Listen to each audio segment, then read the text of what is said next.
कृपया मेरे चैनल को लाइक, शेयर और सब्सक्राइब कीजिए। ये परीक्षा उपयोगी ऐसे ही वीडियो देखने के लिए मेरे चैनल को सब्सक्राइब कीजिए। धन्यवाद।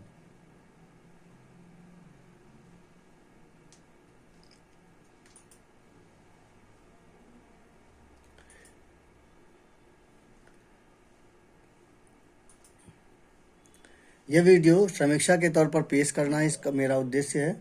इसका किसी राजनीतिक दल संगठन से कोई संबंध नहीं है। यह छात्रों को ज्ञान देने से इसका उद्देश्य है। जाति की जकड़न से मुक्ति का समय है। जी हाँ, ये जो टॉपिक है ये बहुत ही महत्वपूर्ण टॉपिक है। हाल ही में विश्वविद्यालय अनुदान आयोग यूजीसी द्वारा बनाए गए भेदभाव रोधी नियमों ने चिंता और बहस उत्पन्न की है, जिसके चलते सर्वोच्च न्यायालय ने उनके क्रियान्वयन पर रोक लगा दी है। 2047 तक विकसित भारत बनाने के संकल्प लेने वाले राष्ट्र के लिए यह स्थिति स्वस्थ नहीं। उसके लिए नियमों से सामान्य और SC, ST और OBC वर्ग के छात्रों के बीच किसी तरह का विभाजन दिखे। छात्र देश की वास्तविक शक्ति है और आने वाले वर्षों में राष्ट्र की प्रगति को ध्वजवाहक बनेंगे। समाज के विभाजित करने का कोई भी प्रयास राष्ट्र हित के लिए घातक सिद्ध हो सकता है।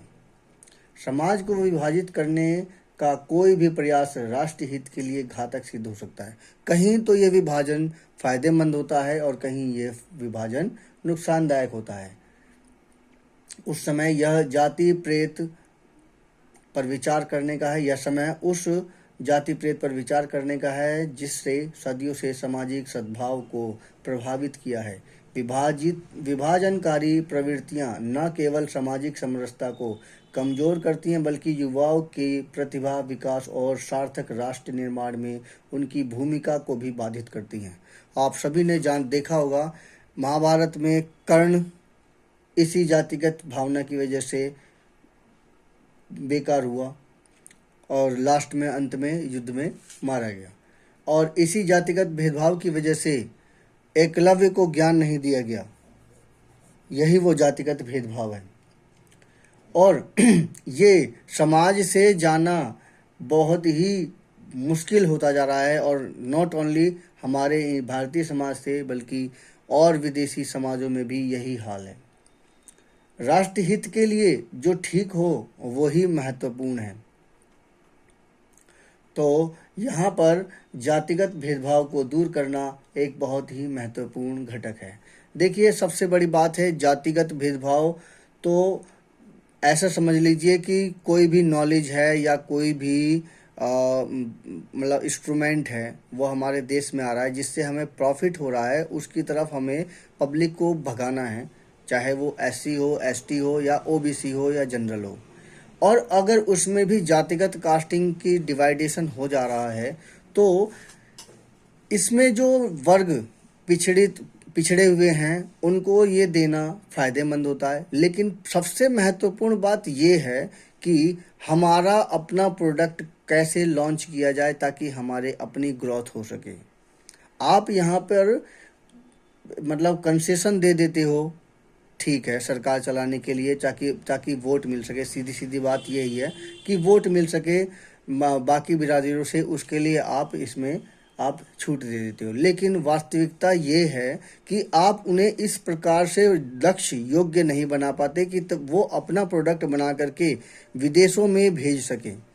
सबसे महत्वपूर्ण बात यह है, चाहे वो किसी वर्ग का हो, अगर आप उसे दक्ष बना रहे हैं, योग्य बना रहे हैं, तो वो नौकरी तक ही पहुंच पाते हैं कि मैं ये बन गया, मैं वो बन गया, मैं IAS ऑफिसर बन गया, मैं वो बन गया। वास्तविकता क्या है कि आप देश के योगदान में आप केवल उसी लेवल तक कर पाते हैं। अगर देश को प्रोग्रेस करवाने हैं एट प्रेजेंट, तो आपको एक अच्छा व्यवसायी बनना पड़ेगा। तो उसके लिए उस योग्यता को लाना जरूरी है। यानी योग्यता को किस तरह से डिवाइड किया गया है, उसी तरह से उसको इस प्रकार से बनाया जाए ताकि वो योग्य मानव बन सके। अगर एक अच्छा IAS ऑफिसर भी है तो वो अच्छा निर्णय ले सके, अच्छे सही तरीके से काम कर सके, तभी वो सारा काम कर सकता है। तो यहाँ पर डिवाइडेशन वो एक नॉर्मल एक वो क्रिया है जिससे कि लोग ज़्यादा से ज़्यादा SC ST कैंडिडेट उसको अडॉप्ट करें और अपना विकास करें। वो बात सही है, लेकिन महत्व इसका दिया जाना चाहिए कि उसने उससे क्या योग्यता हासिल करी, इसका सबसे ज़्यादा महत्व देना चाहिए। हम संवाद, समझ और एकता के महत्व से ऐसे अवरोधों को दूर करें ताकि युवा वर्ग अपनी ऊर्जा और क्षमता राष्ट्र के उज्जवल भविष्य के निर्माण में समर्पित कर सकें। युवा वर्ग अपनी ऊर्जा और क्षमता राष्ट्र के उज्जवल भविष्य के निर्माण में तभी समर्पित कर सकता है जब वो पूरी तरह से कुशल योग्य होगा।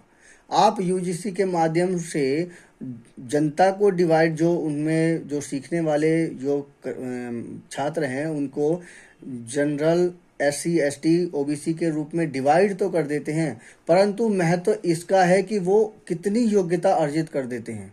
एक छोटी सी बात है कि अगर ज़्यादा फीस ले दी जाती है तो उसमें एक विशेष वर्ग ही पढ़ पाता है, कम फीस कर दी जाती है तो उसमें सब पढ़ पाते हैं लेकिन उसमें वो योग्यता नहीं बन पाती है।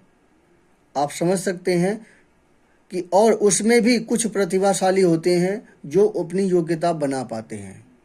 मतलब एट प्रेजेंट आप जाति के रूप में आपने SC ST OBC कैंडिडेट और जनरल कैंडिडेट में डिवाइड तो कर दिया, लेकिन हमारा रिजल्ट, हमारा को प्रोडक्ट बनाना है, हमारे को विदेशों से अपना सामान कैसे विदेशों में बेचे ताकि हमने अपनी आर्थिक स्थिति को मजबूत कर सकें, ऐसी योग्यता विकसित करना सबसे ज़रूरी है, ना कि हमें जातिगत जैसी UGC प्रोग्राम के रूप इस तरह के डिवाइड करने से। मतलब हमारे को अपने टारगेट अचीव करने के लिए आपको इस तरह से डिवाइडेशन करने के बावजूद अगर वो योग्यता में नहीं बैठ पाते तो आपका इस डिवाइडेशन का कोई फ़ायदा नहीं है। कास्ट या जाति शब्द जिस अर्थ में आज प्रचलित है वह सनातन धर्म की मूल अवधारणाओं का अंग नहीं है। जैसे रिलीजन भारतीय आध्यात्मिक परंपरा की व्यापक और पूर्णतः व्यक्त नहीं करता, वैसे ही कास्ट शब्द भी भारतीय सामाजिक संरचना को, वास्तविकता को ठीक से नहीं दर्शाता। आप देख सकते हैं कास्ट यानी जाति सही सामाजिक संरचना को ठीक से नहीं दर्शाता है। कास्ट शब्द पुर्तगाली भाषा के कास्टा से आया है। कास्ट शब्द पुर्तगाली भाषा के, पुर्तगाल के जो निवासी थे उनसे आया है और उसका मतलब होता है वंश या जन्म से निर्धारित समूह। और एक निर्धारित समूह की वजह से, एक निर्धारित समूह में एक विशेष प्रकार के गुण मिलते हैं, उसकी वजह से ये कास्ट शब्द आया है। औपनिवेशिक शासकों ने भारतीय समाज की बहुआयामी और लचीली व्यवस्था को समझने के बजाय उसे एक कठोर और जन्म आधारित ढांचे में बांधने का प्रयास किया है। देखिए, भारतीय समाज बहुआयामी अलग अलग तरह के हैं और लचीली व्यवस्था की वजह से वो कठोर और जन्म आधारित ढांचे में बांधने का प्रयास करता है। उसका कारण है क्योंकि वो है उसका कारण शासन व्यवस्था। शासन व्यवस्था ऐसे को ही बांधती है ताकि उनको शासन करने में आसानी मिल सके। एक विशेष तरह का वर्ग एक विशेष तरह का काम करने में दक्ष हो जाता है तो वो विशेष तरह का काम उन्हें दे करके उन्हें टैलेंट एक विशेष तरह का दे दिया जाता है। इसकी वजह से भारतीय अर्थव्यवस्था इसको अडॉप्ट करती है, भारतीय समाज व्यवस्था इसको अडॉप्ट करती है। परंतु जब एक्सट्रीम यानी कि बहुत अत्यधिक हो जाए तो यही वो नुकसानदायक हो जाती है। जबकि भारतीय परंपरा में वर्णों का निर्धारण जन्म से नहीं बल्कि गुण, स्वभाव और कर्म के आधार पर समझा गया है। ये देखिए, वर्णों का निर्धारण जन्म से नहीं बल्कि गुण, स्वभाव और कर्म के आधार पर समझा गया है। आप सभी ज्योतिष में अगर आप पढ़ेंगे तो आपको स्पष्ट दिखाई देगा कि गुण, स्वभाव और कर्म के आधार पर ही समाज को मतलब ये डिवाइड किया गया है। हमारे प्राचीनतम ग्रंथ ऋग्वेद में एक रूपक प्रस्तुत किया गया है जिसमें प्रायः औपनिवेशिक व्याख्यानों में पदानुक्रम ऊंच नीच के रूप में चित्रित किया गया है, किंतु विज्ञान सम्मत दृष्टि से यह समाज को एक सजीव, कार्यात्मक और परस्पर निर्भर शरीर के रूप में प्रस्तुत करता है। ये देखिए, सब ऊंच नीच के रूप में दिखाया गया है लेकिन वो एक शरीर के रूप में प्रस्तुत किया गया है जहाँ प्रत्येक अंग को अपनी विशिष्ट भूमिका है और सभी मिलकर समग्र व्यवस्था को संतुलित और सशक्त बनाते हैं। जी हाँ, हमारा जो समाज है वो इस तरह से बना गया है, जैसे शरीर के रूप में डिवाइड किया गया है। जैसे कि पैरों के बिना हम चल नहीं सकते, हाथों के बिना हम खा नहीं सकते, तो उसी प्रकार से इस तरह से डिवाइड किया गया है जिससे कि समाज चल नहीं सकता। प्रतीकात्मक रूप से प्रत्येक व्यक्ति 4 वर्णों में समन्वित स्वरूप है। मस्तिष्क या मन ब्राह्मण का प्रतीक है, जो ज्ञान, चिंतन और मार्गदर्शन का प्रतिनिधित्व करता है। मस्तिष्क जो कि ब्राह्मण का प्रतीक है। भुजाएं क्षत्रियों का प्रतीक है, जो शक्ति, साहस और कर्तव्य परायण का द्योतक है। देखिए, शक्ति, साहस और कर्तव्य परायण का द्योतक है, जो कि हमारा हाथ है। यानी ये ही शक्ति देती हैं और तभी हम कोई कार्य कर पाते हैं। यानी कि हमें टारगेट पहुंचा देना, टारगेट अचीव करने का काम हमारा क्षत्रिय के पास है। उदर और जंघाएं वैश्विक का प्रतिनिधित्व करती हैं, जो उत्पादन, पोषण और आर्थिक गतिविधियों को गति देती हैं। चरण शूद्र का प्रतीक है, जो श्रम, सेवा और आधार प्रदान करते हुए संपूर्ण सामाजिक संरचना को स्थिरता देते हैं। यह रूपक समाज को संगठित और सहयोगात्मक इकाई के रूप में प्रस्तुत करता है, जहां सभी मिलकर समग्र संतुलन और समृद्धि का निर्माण करते हैं। आज हम जिन समस्याओं, विशेषकर जाति, सामाजिक विखंडन का सामना कर रहे हैं, उन्हें प्राचीन भारत की स्वाभाविक देन मानना उचित नहीं है। वे दीर्घकालिक ऐतिहासिक आघातों और औपनिवेशिक हस्तक्षेपों से उत्पन्न जटिलताओं का भी प्रतिफल है। यह एक आवश्यक है कि इतिहास को बहुआयामी दृष्टि और संतुलित दृष्टिकोण से समझा जाए, ताकि वर्तमान चुनौतियों की जड़ों को पहचान कर अधिक समरस और सुदृढ़ समाज का निर्माण किया जा सके। महाभारत के शांति पर्व में स्पष्ट रूप से कहा गया है कि वर्ण का आधार केवल जन्म नहीं, बल्कि गुण, स्वभाव, क्षमता, कौशल, आचरण और कर्म, कर्तव्य, दायित्व, कार्य है। आप सभी ने जानते होंगे कर्ण की कहानी वो यही है। कर्म, कर्तव्य, दायित्व और कार्य है। भारतीय दर्शन में 4 वर्ण, ब्राह्मण ज्ञान, क्षत्रिय रक्षा, वैश्य व्यापार और शूद्र उत्पादन और सेवा, समाज के परस्पर पूरक अंग माने गए हैं। प्राचीन काल में आक्रांताओं ने भारत पर हमला किया। उन्होंने अपनी भयावह और क्रूर करतूतों को अपनी विजय के रूप में दर्ज किया। जी हाँ, ये वही रचना है जिसमें क्रूरता को तो दिखाया गया है। आप सभी जानते हैं कि हम 1000 साल से कभी मुगलों ने अटैक किया, कभी अंग्रेज़ों ने अटैक किया और कभी विदेशियों ने ही अटैक किया। उन्होंने हमारी अंदर की सामाजिक व्यवस्था को वैसे के वैसे ही रखा।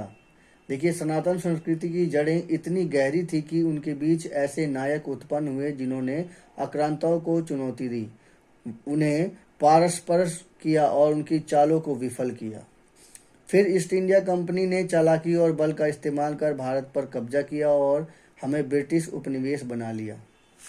जहां इस्लामिक आक्रमणकारी भारत की उत्पादन क्षमता और मानव संसाधन पर नियंत्रण करने के लिए आए थे, वहीं औपनिवेशवादी हर स्तर पर स्थानीय लोगों को अपने वफादार सेवक के रूप में ढालना चाहते थे। और ये ढालना अभी भी वही लगातार जारी है, लेकिन लोगों को समझ में नहीं आ रहा है। आप ये देखिए, यूजीसी के प्रोग्राम में कंसेशन दे करके आप इनमें योग्यता कितना पैदा कर पा रहे हैं, इसकी वैल्यू है, ना कि इसकी वैल्यू कि आप इसे SC, ST और OBC के रूप में लड़ाया जाए।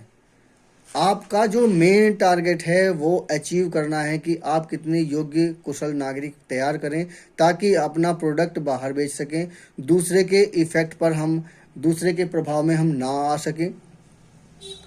उपनिवेशवाद को इस तरह से बनाया गया है कि अभी डोनाल्ड ट्रंप ने जी ने ये बोल दिया था कि भारत एक तरह की हमारी कॉलोनी है। ये बहुत बड़ी बात है, ये इतनी सी बात बोल लेना। उपनिवेशवादी हर स्तर पर स्थानीय लोगों को अपने वफादार सेवक के रूप में ढालना चाहते हैं। ये जी हाँ, वास्तविकता यही है। उपनिवेशवादी जितने भी होते हैं वो स्थानीय लोगों को अपने वफादार सेवक के रूप में बना देते हैं ताकि उनका टारगेट अचीव हो सके। आप सोचिए, फेसबुक और मीटा के जितने भी प्रोग्राम होते हैं वो कहाँ पे चलते हैं? वो सब मोबाइल में चलते हैं ज़्यादा से ज़्यादा। बहुत कम होते हैं जो कि कंप्यूटर पे चलते हैं। और मोबाइल जो कि सभी लोगों के लिए है, उस पर बहुत कम पैसे में वो एक चैनल ले लेते हैं। ठीक है, अपना उन्होंने स्पेस बना दिया, फेसबुक वालों ने अपना एक स्पेस बना दिया। उसके बाद बाकी पैसा वो वही उन्होंने वहाँ लगाया। कहाँ? उपनिवेशवादी के स्तर पर स्थानीय लोगों को अपने वफादार सेवक बनाने के रूप में ढाला।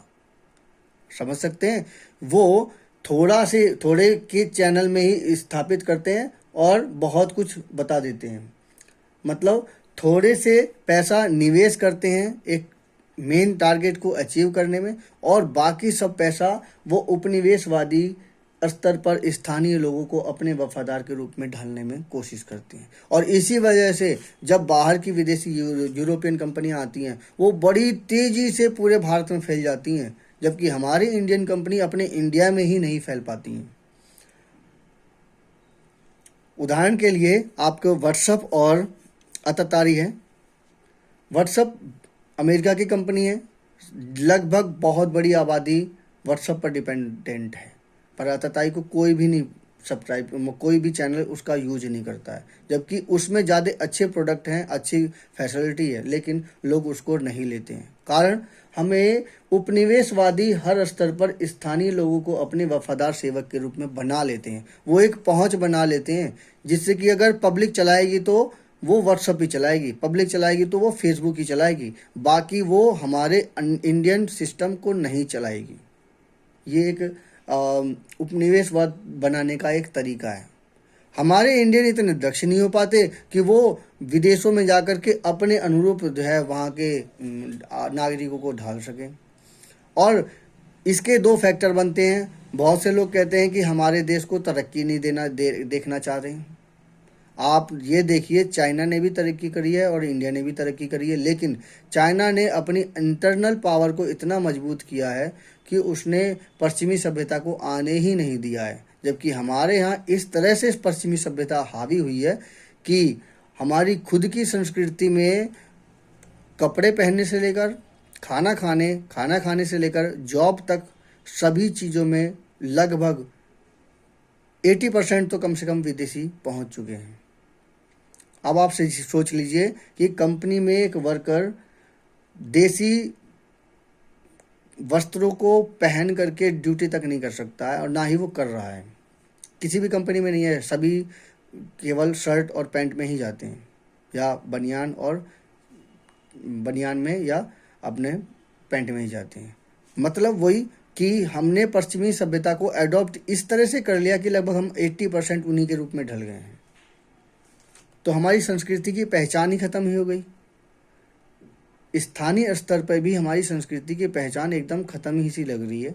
जैसे कि हरियाणा की अलग है संस्कृति, तो कम से कम इतना तो होना चाहिए कि स्कूल में जो बच्चे हैं उनको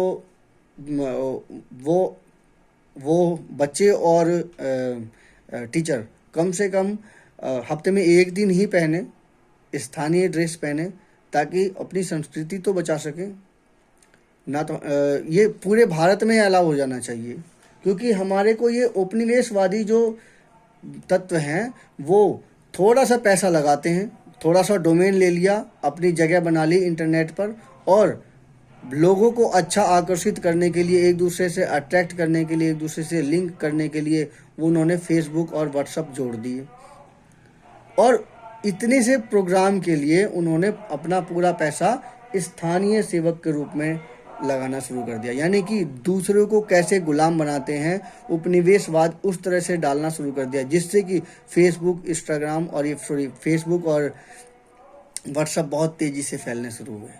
अपने देश का कोई भी ऑब्जेक्ट उसमें हावी नहीं हो पाया। उपनिवेशवाद की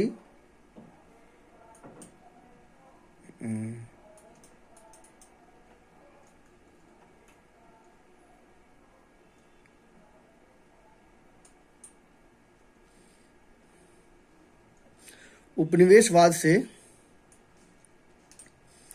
जनसंख्या के